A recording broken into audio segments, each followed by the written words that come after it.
choisi la vie? Quels désirs importants ont été contrariés?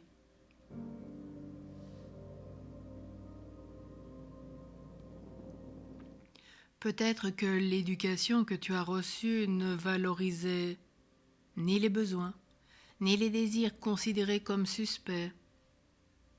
Au lieu de t'aider à découvrir ta vraie nature, elle t'a enfermé dans un cadre de référence délimitant le juste et l'injuste, le bon et le mauvais, qui n'était pas forcément adapté à ce que tu es vraiment, au métier que tu souhaitais exercer, à ta sensibilité, à ton intelligence.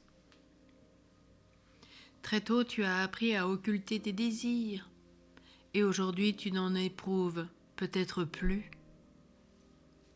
Lorsque l'on coupe à la fois le bon grain et l'ivraie, plus rien ne pousse.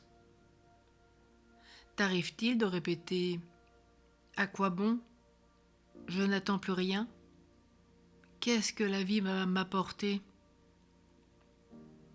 Tout au contraire, ton enfant de Dieu, appelé à la lumière qu'est le Christ, a des aspirations qui sont belles, bonnes, vraies, car elles baignent dans la bonté avec un grand B, la vérité qu'est le Christ. La sagesse de Dieu passe par des choses très simples. Jésus a marché dans la création, a mangé, s'est oxygéné, a ri avec ses apôtres et s'est amusé avec les enfants. Il a été attendri, il a su toucher et prendre dans ses bras, et tant d'autres choses.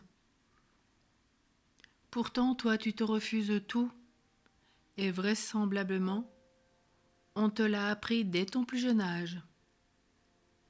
Toi qui es femme, tu fais peut-être partie de celles qui ne savent plus toucher ou être touchées.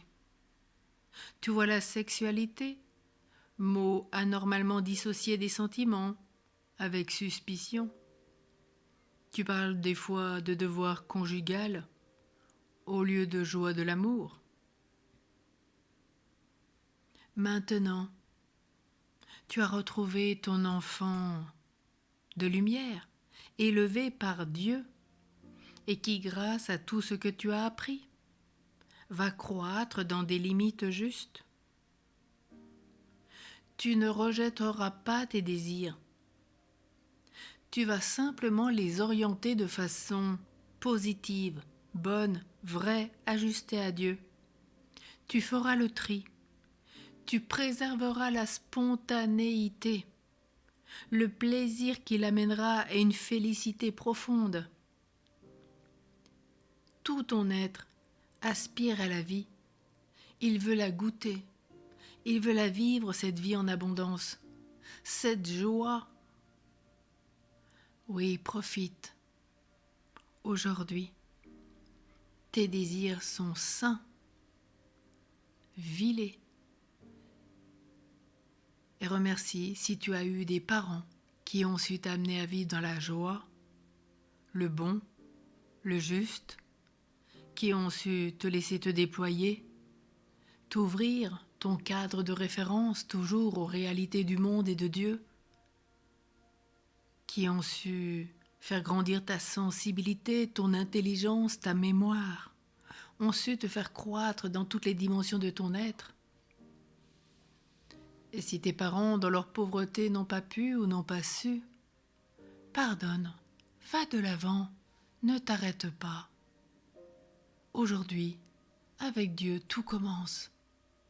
Demande-lui et vis.